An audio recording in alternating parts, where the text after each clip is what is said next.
मंजिल मिलेगी भटक कर ही सही। गुमराह तो वो हैं जो घर से निकले ही नहीं। सपने देखने का हौसला रखो, सपने देखने का हौसला रखो, कामयाबी का जश्न मनाने का जुनून रखो। नमस्कार दोस्तों, आप सभी का स्वागत है वाई आर एस लर्निंग में। रैशनल नंबर के आज हम क्वेश्चंस डिस्कस करने जा रहे हैं आपके साथ, जिसमें सारे क्वेश्चंस हम देखेंगे रैशनल नंबर के पूरे एमसीक्यू फॉर्मेट में होंगे। मैंने आपसे पहले बोला था जो हमारा फर्स्ट पार्ट आया करेगा वो इंट्रोडक्शन होगा किसी भी चैप्टर का, ठीक। उसमें हम पूरा इंट्रोडक्शन, जो जो चीजें हमारे लिए क्वेश्चन सॉल्व करने के लिए इंपॉर्टेंट हैं, जो फॉर्मूले हैं, वो सारी चीजें हम देखेंगे। सेकेंड पार्ट में हम क्वेश्चन लेके आएंगे जो हमारे एमसीक्यू फॉर्म में होंगे। क्वेश्चन मैं आपके साथ सॉल्व करूंगा, ठीक। सारे क्वेश्चन 10 15 20 जितने भी क्वेश्चन होंगे वो आपको मिल जाएंगे। इसकी पीडीएफ हैंड रिटन नोट्स है वो टेलीग्राम चैनल आप ज्वाइन कर लीजिएगा Y R S learning hub का। और ड्राइव लिंक में किसी वीडियो के आप डिस्क्रिप्शन में जाएंगे तो ड्राइव लिंक में आपको वहां से मिल जाएगी, ठीक। तो आपको टेंशन लेने की जरूरत नहीं है। तो बहुत इंटरेस्टिंग चैप्टर था रैशनल नंबर को, आप सभी ने बहुत प्यार दिया, सबको सारी चीजें क्लियर थी, मुझे अभी तक कोई डाउट ऐसा मिला नहीं। तो आई होप, मैं समझता हूँ, आशा करता हूँ कि रैशनल नंबर आपको अच्छे से क्लियर हो, आपको पढ़ने में भी मजा आएगा। तो जो एक दो छोटे से कॉन्सेप्ट थे रह गए थे ना, जैसे terminating decimal, non terminating decimal, ये चीजें मैं आपको नहीं समझा पाया था, तो वो मैं पहले समझा देता हूँ, फिर उसके बाद में क्वेश्चन सॉल्व कराता हूँ आपको, ठीक है। बढ़े आगे एकदम एनर्जी के साथ। जो मैंने मोटिवेशन दिया ना, कई लोग होंगे आपके फ्रेंड्स जो कहते होंगे नहीं आपसे सीएचएस नहीं हो पाएगा, ये नहीं हो पाएगा। भाई क्यों नहीं हो पाएगा? होगा, ठीक। गुमराह वो लोग हैं, वो लोग गुमराह हैं, वो तैयारी कर रहे नहीं है। तो उनका सिर्फ मोटिवेशन ये है, मोटिव ये रहता है कि ऑब्जेक्टिव उनका साफ साफ विजन ये है कि जो तैयारी कर रहा है उसे पैर खींचे। तो आपको पीछे नहीं आना, आपको सिलेक्शन सिक्योर करना है अपना। कहाँ? सीएचएस में। तो कुछ चीजें क्लियर कर देता हूँ। देखिए, डेसिमल के दो टाइप के फॉर्म होते हैं। एक होता है हमारा टर्मिनेटिंग डेसिमल, ठीक।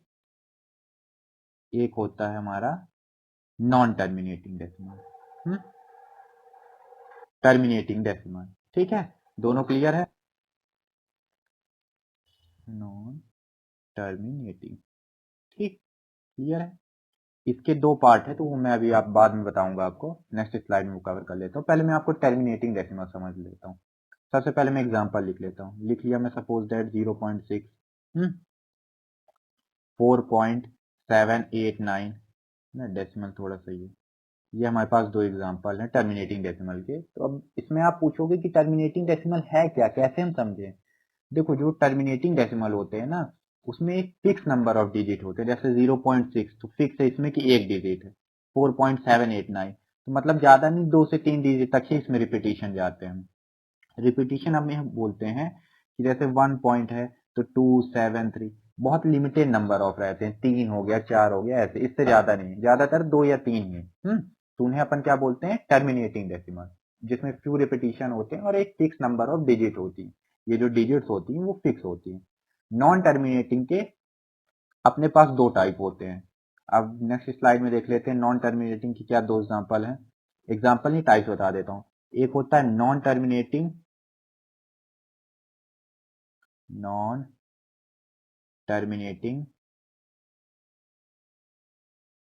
Repeating decimal, non terminating repeating, और दूसरा होता है non terminating non repeating. Non terminating मैं शॉर्ट में लिख देता हूँ, कोई दिक्कत नहीं। मैथ के बच्चे तो वैसे भी शॉर्ट फॉर्म में बिलीव रखते हैं, एकदम शॉर्टकट चलते हैं। नॉन टर्मिनेटिंग नॉन रिपीटिंग, ठीक। अब एग्जांपल्स मैं समझा देता हूँ, बहुत इजी है, जल्दी समझ में आएगा। इसीलिए वो कॉन्सेप्ट वहां पे मिस हो गया था ना, तो मैं ज्यादा टेंशन नहीं लिया था। मुझे पता था कि छोटे छोटे कॉन्सेप्ट हैं, ये क्वेश्चन सॉल्व करते करते ये मैं क्लियर कर दूंगा आपके। नॉन टर्मिनेटिंग रिपीटिंग डेसिमल में क्या होता है कि जो डेसिमल होता है, जैसे हम ले लिए 10/3 ही ले लीजिए, है ना। 10/3 फ्रैक्शन में इसको हम डेसिमल फॉर्म में चेंज कर देंगे तो ये कैसे होगा? 3.3333 एंड सो ऑन, ऐसे ही आगे बढ़ता जाएगा। तो यहाँ पे हमें क्या देखने की मिल रही है? एक सीरीज, 3 की सीरीज जो रिपीट होती जा रही है। इसमें कोई फिक्स नंबर ऑफ डिजिट, आप कितना भी डिजिट कर लो, ये 0.33 ऐसे आगे बढ़ता जाएगा, है ना, इनफाइनाइट तक। तो इसका ये किसका फॉर्म है? ये नॉन टर्मिनेटिंग रिपीटिंग डेसिमल। नाम से ही समझ में आ रहा है कि इसमें कोई चीज रिपीट हो रही है। अब आते हैं अपन नॉन टर्मिनेटिंग नॉन रिपीटिंग में। नॉन टर्मिनेटिंग नॉन रिपीटिंग में क्या होता है? इसमें रिपीटिशन मतलब डिजिट ना रिपीट नहीं होती है कंटिन्यू, ठीक है। इसमें जो ऐसे 3 बार बार इसमें नंबर रिपीट हो रहे हैं, इसमें नहीं होता है, ये नॉन रिपीटिंग होती हैं और ये इरेशनल नंबर होती हैं और इन्हें अपन फ्रैक्शन के फॉर्म में नहीं लिख सकते। ये क्या होती हैं? इरेशनल नंबर होते हैं, लिखे दे रहा हूं मैं यहाँ पे, इरेशनल नंबर होते हैं पहली बात तो, ठीक। और दूसरा क्या होते हैं? ये फ्रैक्शन के फॉर्म में इन्हें नहीं लिख सकते अपन। ये मैं क्रॉस लगा दी हूँ तो क्लियर है ना। और देखो नोट्स के ऐसा मत रख, प्लीज आप लोग, उससे मेरी हम्बल रिक्वेस्ट है, ऐसा मत करना कि हाँ वीडियो लेक्चर अवॉइड करके जाके गए ड्राइव लिंक में पीडीएफ डाउनलोड किया वहां से पढ़ लिए, है ना। ये सब चीजें हरकतें बिल्कुल मत करना। पूरा कंप्लीट रिवीजन करना है, अच्छे से सीएचएस की तैयारी कर रहे हो तो ढंग से करो।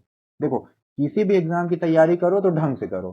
फिर ये नहीं होना चाहिए कि आप अरे चलो देख लेते हैं यार, थोड़ा सा एक्सपीरियंस हमारा बढ़ जाएगा। नहीं, कोई एक्सपीरियंस यहाँ बढ़ाने नहीं बैठे हो। अगर एक्सपीरियंस बढ़ाना है कि पेपर कैसा आता है यही देखना है तो प्रीवियस क्वेश्चन पेपर पड़े हुए हैं, सैंपल पेपर, उनको देख लो, वहां से समझ में आ जाएगा पेपर कैसा आता है। अगर पेपर देने बैठे हो तो ढंग से प्रैक्टिस करना है, ढंग से तैयारी करना है और मन लगा के प्रिपरेशन करना है।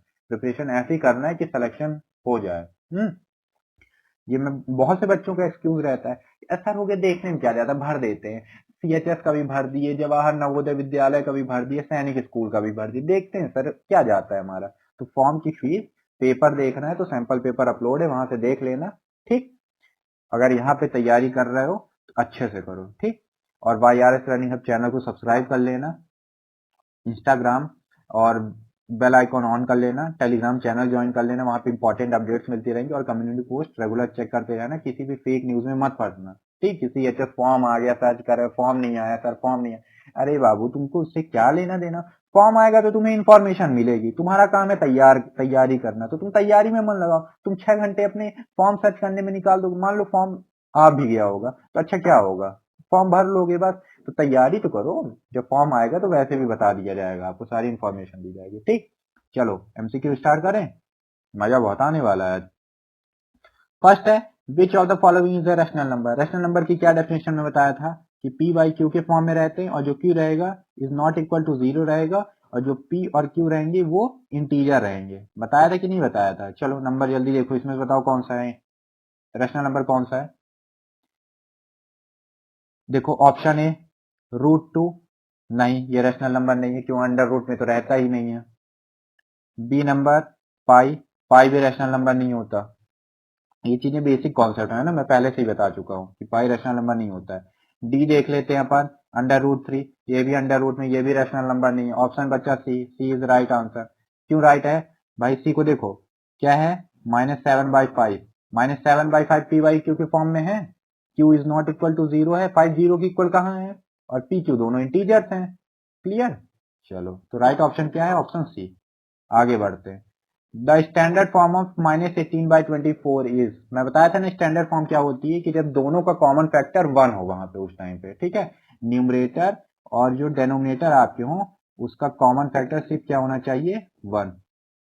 बताया था कि नहीं बताया था क्वेश्चन में, जब इंट्रोडक्शन वीडियो अपन डिस्कस कर रहे थे, बताया था ना, ठीक है। कॉमन फैक्टर सिर्फ हमारा 1 होना चाहिए। तो भाई चलो -18/24 को अपन सॉल्व कर लेते हैं, सॉल्व करते थे तो किससे डिवाइड हो रहा है, जल्दी बताओ। डिविजिबिलिटी रूल याद है कि नहीं सबको? जल्दी कमेंट बॉक्स में आंसर देना। डिविजिबिलिटी रूल याद होने चाहिए 15 तक।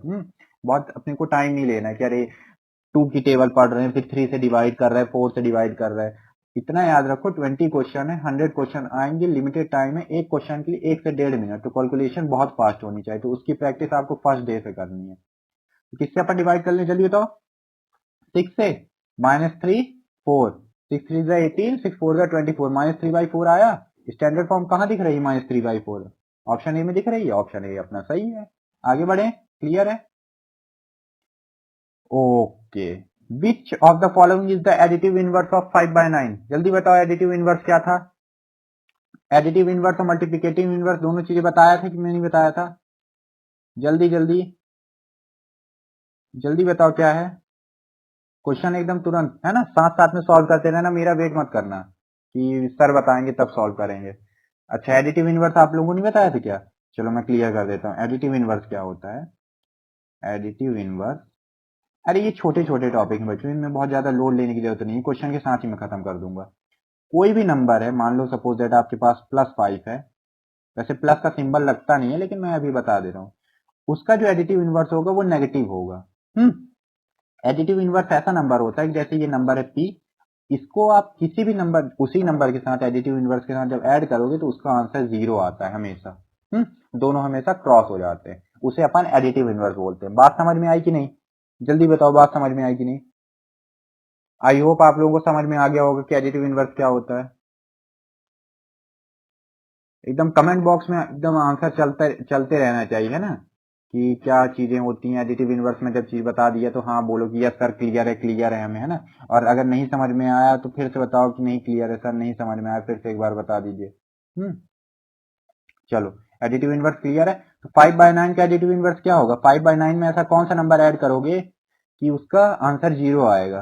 तो -5/9 होगा इसका आंसर। ठीक है, दोनों को आप जब ऐड करोगे तो 0 आएगा। तो ऑप्शन नंबर ए अपना। आई बात समझ में कि नहीं आई? नहीं समझ में आई होगी तो फिर अगले लेक्चर में अपन डिस्कस कर लेंगे, कोई दिक्कत नहीं। सेकंड चैप्टर भले ही आप पढ़ाएंगे लेकिन रैशनल नंबर में अगर आपको कोई डाउट है तो वो डाउट मैं बिल्कुल कैटर करूंगा। तीसरा क्वेश्चन कंप्लीट। चलो आगे बढ़ते हैं। अब आते हैं अपन मल्टीप्लिकेटिव इनवर्स में। मल्टीप्लिकेटिव इनवर्स भी लगता है मैंने बताया था ना, छोड़ दिया था ये अपना। चलो मल्टीप्लिकेटिव इनवर्स भी बता देते हैं। मल्टीप्लिकेटिव इनवर्स क्या होता है? नोट्स का क्या हाल चाल है बच्चों? आपका नोट्स बना रहे हो ना? नोट्स एकदम मेरे साथ, जैसे मैं लेक्चर लेता जा रहा हूँ नोट्स बनती रहनी चाहिए एकदम। कॉपी पेन, ये नहीं कि क्लास सो के लेट के अटेंड कर रहे हैं, कोई भरोसा नहीं, ये सब चीजें बिल्कुल नहीं करनी है। तो देखो मल्टीप्लिकेटिव इनवर्स में क्या करना है, आपके पास कोई नंबर है p, उसका रेसिप्रोकल लेना है। p का रेसिप्रोकल होगा 1/p। जब इसको आप सॉल्व करोगे तो क्या आपके पास आंसर आएगा? 1 आएगा। p और p क्रॉस हो गया। तो यही होता है मल्टीप्लिकेटिव इनवर्स। किसी भी नंबर का रेसिप्रोकल लेके उससे आप मल्टीप्लाई कर दो तो उसका आंसर हमेशा 1 आएगा। एडिटिव इनवर्स में 0 आएगा और इसमें 1 आएगा। एडिटिव इनवर्स में हम किसी, अगर नंबर हमारा माइनस में है तो हम उससे दूसरा नंबर जो होगा वो प्लस हो जाएगा, अगर प्लस में है तो माइनस हो जाएगा। और मल्टीप्लिकेटिव इनवर्स में साइन नहीं चेंज होता, साइन वही रहेगा, प्लस है तो प्लस रहेगा, माइनस है तो माइनस रहेगा, बस रेसिप्रोकल हो जाता है। तो चलो -7/8 है अपने पास। -7/8 का रेसिप्रोकल होगा क्या? -8/7। क्लियर? इसको सॉल्व कर दो, 8 से 8 सॉल्व कर दो, माइनस माइनस ये भी कट गया तो अपने पास बचा 1। क्या आंसर होगा इसका? क्या होगा इसका मल्टीप्लिकेटिव इनवर्स? -8/7 दिख रहा है? चलो ये क्वेश्चन आया कंपैरिजन वाला। कंपेयर टॉपिक याद करो, मैं बताया था उसमें कंपैरिजन में क्या चीज बताया था कि डेनोमिनेटर को सेम करना है, एलसीएम लेना है सबसे पहले चारों नंबर का। जितने भी नंबर हो कंपेयर करने के लिए लेना है, फिर उसके बाद कौन सा नंबर ग्रेटर है वो हम तभी बता सकते हैं। अब 3/7, 4/9, 5/11, 2/5 में कौन सा नंबर बड़ा है कैसे बता दोगे? ऊपर वाला न्यूमरेटर देखना तो है नहीं हमने को यहाँ पे। फ्रैक्शन में तो न्यूमरेटर डेनोमिनेटर से कोई मतलब नहीं होता। हम जब तक हम इन्हें कॉमन नहीं कर लेंगे इनका डेनोमिनेटर तब तक हम जज नहीं कर सकते। ठीक, तो चलो नंबर क्या क्या है हमारे पास? 3/7, 4/9, 5/11, 2/5। कुछ बच्चे मेरे से कह रहे थे कि उन्हें एलसीएम में डाउट हो रहा है। बच्चों ये बहुत मतलब बेसिक चीज है, अगर एलसीएम में डाउट होगा तो कैसे क्लियर होगा? चलो यहाँ मैं एलसीएम आप लोगों को करके बता देता हूँ, है ना।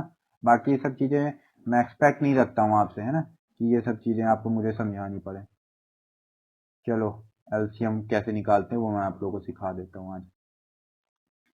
सबसे पहले हमारे पास नंबर है 3/7, 4/9, 5/11, 2/5। डेनोमिनेटर है हमारे पास 7, 9, 11, 5 है, इनका एलसीएम लेना है। तो 7 लिखो, 9 लिखो, 11 लिखो, 5 ऐसे लिख लिए। तो सबसे पहले इसमें सबसे स्मॉलेस्ट नंबर लो। 2 से कोई नंबर डिविजिबल है? नहीं है। 3 से है? हाँ है, 9 है। तो 7 को as it is, 3 3 9, 11, 5 as it is. 3 से अभी भी कोई डिविजिबल है? यस है। 7, 3 1 3, 11, 5 एज इट इज आ गया। ठीक, अब देखो नेक्स्ट नंबर कौन सा? 4 से डिविजिबल है? नहीं है। 5 से है? यस है। 7 1 11 1 एज इट इज। चलो अब आगे सॉल्व करवा देता हूं मैं। अब देखो 7 से कोई नंबर डिविजिबल है? यस, 7 से नंबर तो है डिविजिबल, 1 1। अब बचा हमारा 11। 7 से हमारा नंबर डिविजिबल था 7 खुद। अब बचा हमारे पास 11। 11 खुद से ही टेबल से जाएगा 11, और कोई तो उसका फ्रैक्शनल है नहीं। तो अपने पास कितने नंबर बचे? 3 3 5 7 11। हमारे पास ये आ गई सीरीज 3 3 5 7 और 11। ये हमारा एलसीएम है। एलसीएम नहीं, अभी हम पूरा कन्विक्शन में अपने नहीं पहुंचे हैं। अब इससे हमें क्या करना है? चेक करना है कि ऐसा कौन सा कॉमन नंबर है जो सभी में हो जाए। चलो क्या नंबर है पहले नोट कर लेते हैं इसको। 3, 3, 5, 7, 11।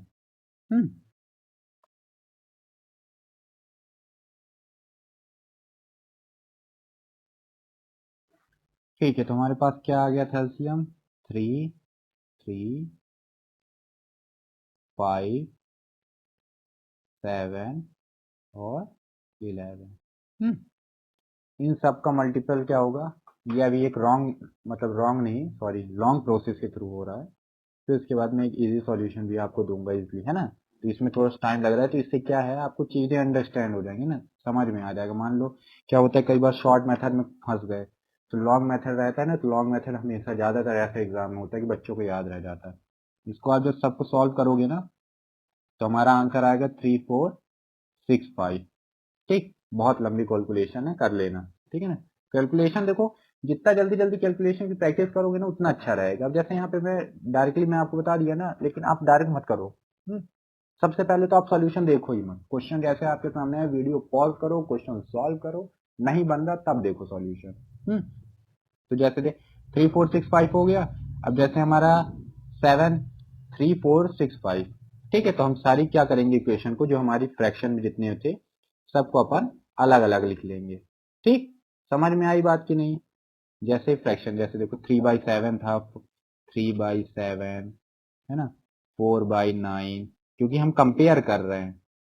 ठीक, 5/11 और 2/5। देखो, जब आप 3465 को डिवाइड बाय 7 करोगे तो डेनोमिनेटर क्या आएगा? डेनोमिनेटर नहीं, क्या आएगा नंबर? जल्दी बताना। यहाँ पे ध्यान देना, यहाँ पे स्क्रीन में, ना स्क्रीन में चारों तरफ एकदम ध्यान देना। जब डिवाइड करोगे तो आएगा 495। तो कुछ नहीं करना है, सिंपली 3/7 को न्यूमरेटर और डेनोमिनेटर दोनों से 495 से मल्टीप्लाई कर देना है। किससे?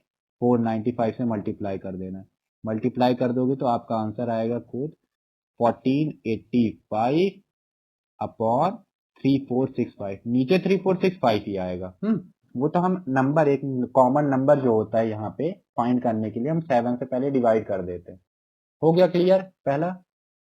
चलो अब यहाँ पे दूसरा नंबर हमारा आ जाएगा। क्या आ जाएगा हमारा दूसरा नंबर? दूसरा नंबर हमारा है 9। 9 आया। 9 से डिवाइड करोगे तो कौन सा कॉमन नंबर आएगा इस बार हमारा? 385। डिवाइड करके चेक कर लेना सारे, है ना। डिवाइड बिल्कुल जरूरी है, मैं सही बता रहा हूँ, ट्रस्ट रखो मेरे पे। लेकिन फिर भी आपको डिवाइड करना है, कैलकुलेशन एकदम फास्ट। 385 को मल्टीप्लाई करोगे, ऊपर नीचे दोनों करना है, ये याद रखना। एक कॉमन नंबर से ही मल्टीप्लाई अपन करते हैं। ये आ गया 3465 और ऊपर हमारा क्या आ गया? 1540। 5/11 को भी करोगे, 11 को जब यहाँ पे रखोगे, यहाँ पे 11 को रख के करोगे तो क्या आएगा? 315 आएगा। 315 को यहाँ पे ऊपर नीचे दोनों मल्टीप्लाई करना है, यहाँ पे स्पेस नहीं तो इसलिए मैं एक जगह लिखा हूँ। तो समझ जाओ 5 से भी 315 को मल्टीप्लाई करना है, 11 से भी। 11 से करोगे तो 3465 ही आएगा, और 5 से करोगे तो आपका आंसर आ जाएगा 1575। ऐसे 2/5 से करना है, तो यहाँ पे 11 को हटा के अपन क्या रख देंगे?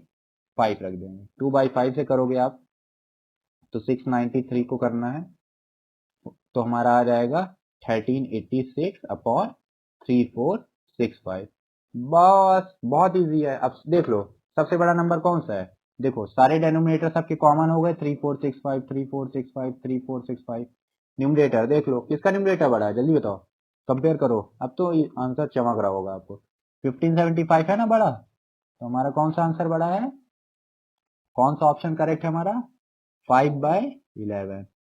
ठीक है, ये थोड़ा सा लॉन्ग प्रोसेस थी, है ना। इसकी शॉर्ट प्रोसेस मैं आपको बता दूंगा, तो उसमें आप झट जल्दी से, मतलब एक एक चुटकी बजाते क्वेश्चन सॉल्व होगा वहां पे। बहुत ज्यादा टाइम नहीं लगेगा आपको। आगे बढ़े, क्लियर है? Option number C is right. एक मिनट यहाँ पे मैं लिख देता हूँ, option C is right. Notes मिल जाएगी, ये पूरी हैंड रिटन आपको मिल जाएगी, आप टेंशन मत लेना ज्यादा। चलो अब आते हैं सिंप्लीफाई। सिंप्लीफाई मतलब क्या है? जो लिखा हुआ है उसे सॉल्व कर लो। 5/6 प्लस 2/3, क्या बताया था? एलसीएम लो, 6 और 3 का एलसीएम क्या आएगा? 6 आएगा। 6 है तो 6 कॉमन है तो ऊपर यहाँ पे 1 से मल्टीप्लाई होगा। 6 1 जा 6 होता है तो ऊपर भी 1 से मल्टीप्लाई होगा। हम क्या देखे थे कि जब हमारा जो कॉमन फैक्टर आता है उसको हम डिनोमिनेटर से डिवाइड करके चेक करते हैं।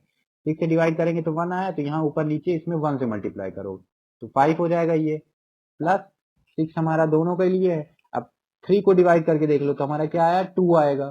तो 2 नीचे भी मल्टीप्लाई होगा ऊपर भी, नीचे मल्टीप्लाई होगा तो 6 आएगा, ऊपर मल्टीप्लाई होगा तो 4। तो हमारा आंसर आएगा 9/6।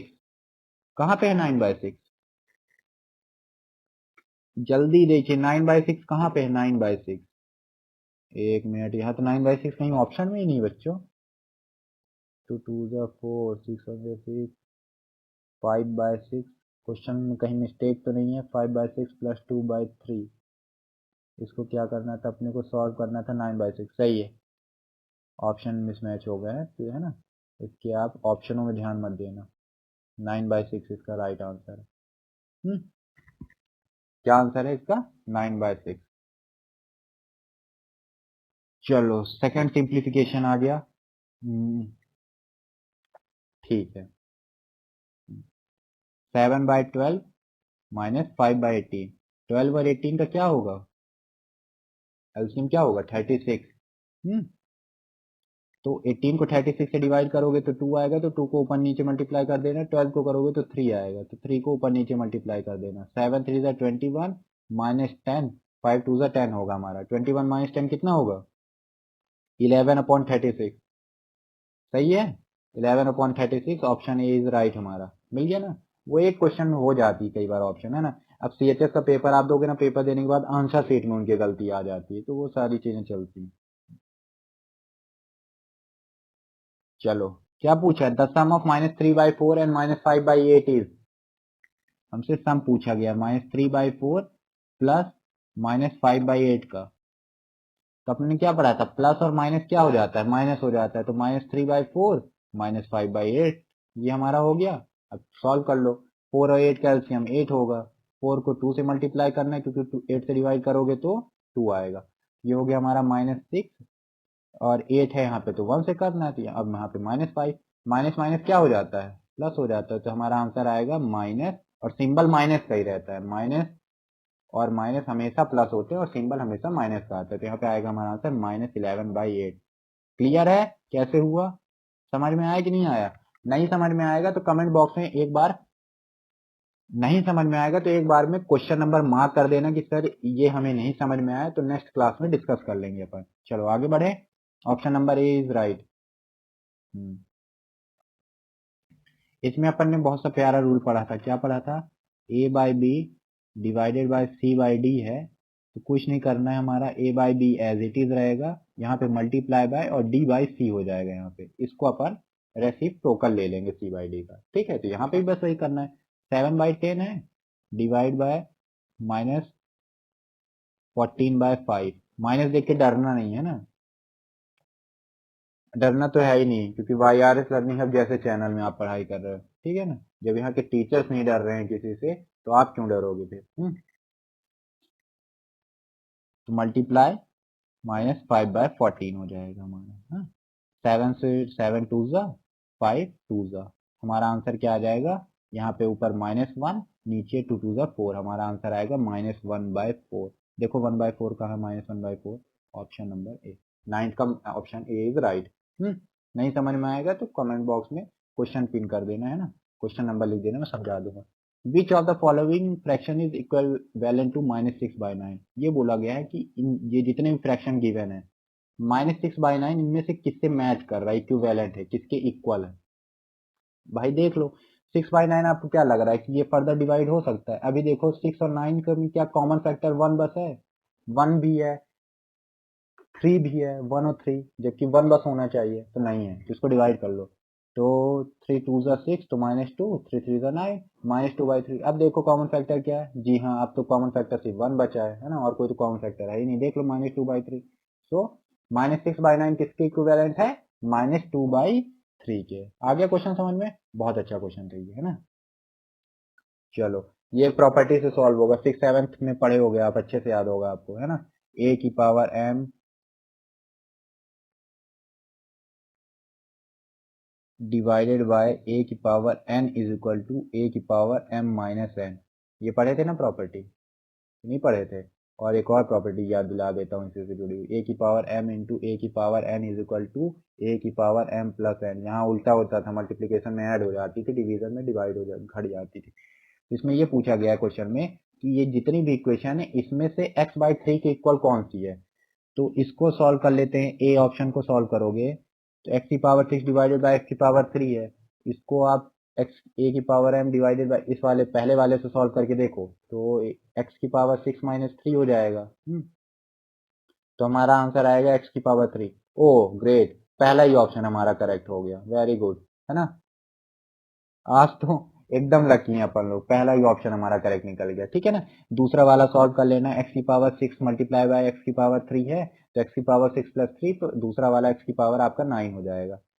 तीसरा ऑप्शन देखोगे x की पावर 6 फिर ब्रैकेट x की पावर 3, तो इस केस में क्या होता है, जो अंदर पावर होती है वो बाहर वाले से मल्टीप्लाई हो जाती है, तो यहाँ पे x की पावर 18 हो जाएगा, 6 मल्टीप्लाई बाय 3 हो जाएगा।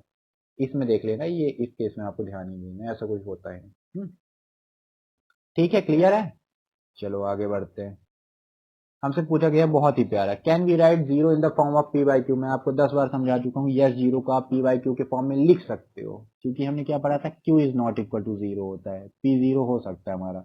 जीरो बाई वन लिख दो, जब हमें पता है कि डेनोमिनेटर में कुछ नहीं तो हम सपोज कर लेते हैं वन, हो गया, ये आपका पी बाई क्यू के फॉर्म में हो गया। जीरो और वन हमारे इंटीजर हो गए और Q is not equal to यहाँ जीरो हो गया, तो यस ऑफ कोर्स हम लिख सकते हैं, ऑप्शन ए इज राइट हमारा।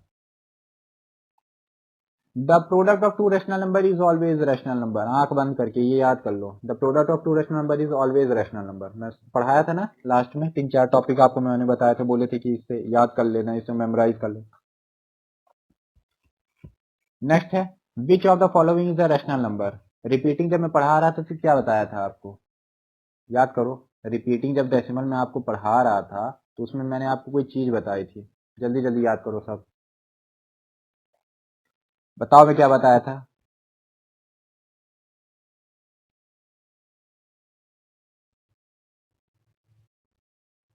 जल्दी बताओ जल्दी बताओ। सबसे पहले तो देखो, आपको नहीं पता रिपीटिंग ना, मान लो ये तो यहाँ पे दिया हुआ ऑप्शन में, हो सकता है वहां ना दिया रहे, लेकिन आपको मेमोराइज करना पड़ेगा कि आप 0.33 देखे तो आप समझ गए कि हाँ ये हमारा नॉन टर्मिनेटिंग रिपीटिंग डेसिमल है। रूट 7 क्या हमारा रैशनल नंबर होता है, नहीं होता है। पाई होता है, पहले ही उसमें क्वेश्चन में देख के आ रहा है। एक्सपोनेंट होता है, नहीं, एक्सपोनेंट तो आपके सिलेबस में है भी नहीं, इनफैक्ट ये 11th में आएगा। क्या 0.3 के बारे में हम पढ़े कि इसे फ्रैक्शन में हम डिनोट कर सकते हैं, तो बस यही रैशनल नंबर होता है, ऑप्शन बी इज हमारा राइट। रिपीटिंग तो मान लो यहाँ पे लिख दिया ऑप्शन में, वैसे वहां एग्जाम में नहीं दिया रहेगा आपको। The reciprocal of rational number P by Q, P by Q rational number का रेसिप्रोकल क्या होगा, क्यू बाई पी होगा भाई। पी बाई क्यू का रैशनल नंबर का अब क्या होगा reciprocal, Q by P, option E हमारा राइट। आ गई बात समझ में, सारी चीजें क्लियर थी, क्वेश्चन करने में मजा आया कि नहीं आया। थोड़ा लगा होगा कि अरे सर बहुत हल्के हल्के क्वेश्चन कर रहे हैं, अभी बेटा अभी यही तो करो, आप इसको करो फिर उसके बाद लेवल बढ़ेगा, धीरे धीरे सारी चीजें होंगी, है ना। रैशनल नंबर चैप्टर पढ़ने में आपको मजा आया, क्वेश्चन करने भी मजा आएगा, बहुत सारी चीजें बच्चों आपके लिए प्लान की गई हैं, ठीक है ना। और गिव अवे की मैं अनाउंसमेंट कर देता हूँ, गिव अवे के बारे में आपने जरूर चैनल में कम्युनिटी पोस्ट में देखा होगा कि मैं क्या उसमें लिखा हुआ है, आप चैनल को सब्सक्राइब करें, चैनल का सब्सक्राइब होना मस्ट है ना, कमेंट भी होना जरूरी है, ठीक। और आप सब्सक्राइबर कमेंट होना चाहिए और वीडियो को ज्यादा से ज्यादा बच्चों के साथ शेयर करें। आपको 20 सैंपल पेपर, 20 सैंपल मतलब समझ रहे हो, एक सैंपल पेपर में 100 क्वेश्चन, 20 मल्टीप्लाई बाय 100, 2000 क्वेश्चन की आपको सेट मिलेगी, बुकलेट का पीडीएफ आपको प्रोवाइड किया जाएगा एकदम फ्री ऑफ कॉस्ट, ठीक। ये किस खुशी में प्रोवाइड किया जा रहा है, क्योंकि Y R S learning hub का हमेशा से मोटिव और ऑब्जेक्टिव हमेशा क्लियर रहा है कि हम फ्री ऑफ कॉस्ट एजुकेशन को रेवोल्यूशनाइज करके रहेंगे, ठीक है। अब देखो आप क्या होता है बाकी एकेडमीज के साथ, वो क्या करेंगे, सबसे पहले तो एक बैच लॉन्च करेंगे अप्रैल में ही, CHS क्लास 9 2025 के लिए आपके सामने हम बैच लेके आ रहे हैं, बड़ी बड़ी अनाउंसमेंट, बेस्ट टीचर होंगे, है ना, सारी चीजें उसमें लिख देंगे कि बहुत अच्छी फैकल्टी होगी, बहुत अच्छे अच्छे बच्चे होंगे इसमें। फिर उसके बाद क्या करेंगे, बढ़िया वीआईपी एंट्री के साथ फैकल्टी इंट्रोड्यूस करेंगे, यही बैच है बच्चों आपके लिए, जो सिलेक्शन होगा आपका यही होगा, एक बड़ी बड़ी इंपॉर्टेंट अनाउंसमेंट, ठीक है। फिर क्या करेंगे, जैसे दिसंबर आएगा, दिसंबर आया जैसे, तो एक वो लॉन्च कर देंगे टेस्ट सीरीज की, टेस्ट सीरीज चल रही है या तो रिवीजन सीरीज। जैसे जनवरी आएगा तो एक 30 दिन में सीएचएस की तैयारी। अरे यार बच्चों को क्यों पागल बना रहे हो? बिजनेस करने बैठे हो तो साफ साफ बोल को ना बिजनेस करने बैठे हैं। फिर क्या करेंगे, लिख देंगे 2000 का बैच सबको 1200 में। भाई उस बैच की कीमत 1200 भी नहीं होनी चाहिए यार, बैच फ्री होना चाहिए, फ्री। ठीक है। और अगर आप पैसे आपके पास कैपेबल टीचर की सैलरी आपको पे करना है, सारी चीजें आपको खर्चे निकालने हैं, वो भी हम इंक्लूड कर लें तो मिनिमम प्राइस, मिनिमम से मिनिमम क्या 2000 2500 बैच की प्राइस ले रहे हो यार? बच्चों से लूट के कहाँ जाओगे? इनके सामने आपको प्रेजेंट रहना है, तो बच्चों के साथ हमेशा ऑनेस्ट रहोगे तभी आपके साथ देंगे। ठीक है। जो जैसा कि पता है आपको विंटर सीजन चल ही रहा है ना, इसमें भी आप मेहनत कर रहे हो, दिन रात पढ़ाई कर रहे हो, तो एक मोटिवेशन लाइन, एक शानदार लाइन के साथ मैं इस क्लास को खत्म करना चाहूंगा। मिलेंगे आपके साथ नेक्स्ट क्लास में, लेकिन इसके साथ बहुत ही मोटिवेशन लाइन के साथ। अगर आपको ये लाइन पसंद आएगी तो कमेंट में जरूर रिप्लाई दीजिएगा। और चैनल को सब्सक्राइब तो करना जरूरी है। मंजिल की चाह में कभी रात की ठंडक, कभी धूप का गम हमने सब सह लिया। जैसे कि आप लोग मेहनत कर रहे हो तो सारी चीजें आप सह रहे हो, है ना। कई बार आपको नींद आ रही होगी, फिर भी लग रहा होगा नहीं यार पढ़ लेते हैं क्योंकि हमें सीएचएस क्वालिफाई करना है, सीएचएस क्वालिफाई करना है। एक बार फिर से स्टार्ट करता हूँ। मंजिल की चाह में कभी रात की ठंडक, कभी धूप का गम हमने सब सह लिया। हर मुश्किल में अपना हौसला कभी न थमा, हर मुश्किल में अपना हौसला कभी न थमा। हमने अपने इरादों से सब कुछ जीत लिया। हमारे इरादे इतने बुलंद हैं कि हम सीएचएस क्वालिफाई करके रहेंगे। बच्चों चैनल को आप सब्सक्राइब करें, अपने फ्रेंड्स के साथ शेयर करें और कंपटीशन में गिव अवे में जरूर पार्टिसिपेट करें। 20 सैंपल पेपर बच्चों पीवाईक्यूज हैं, बहुत हेल्पफुल रहेंगे किसी भी एग्जाम के लिए। पीवाईक्यू सबसे ज्यादा जरूरी है, तो बिल्कुल टीचर्स के साथ आप स्टक रहें एकदम से। टीचर के साथ भरोसा रखें, टीचर आपके लिए कभी आपका बुरा नहीं चाहेगा, कोई भी टीचर। एकदम आप अपने टीचर पे फेथ रखें, टीचर पे अगर आपको भरोसा रहेगा तो जरूर आप एग्जाम क्वालिफाई करेंगे, सारी चीजें आपके साथ होंगी। धन्यवाद बच्चों।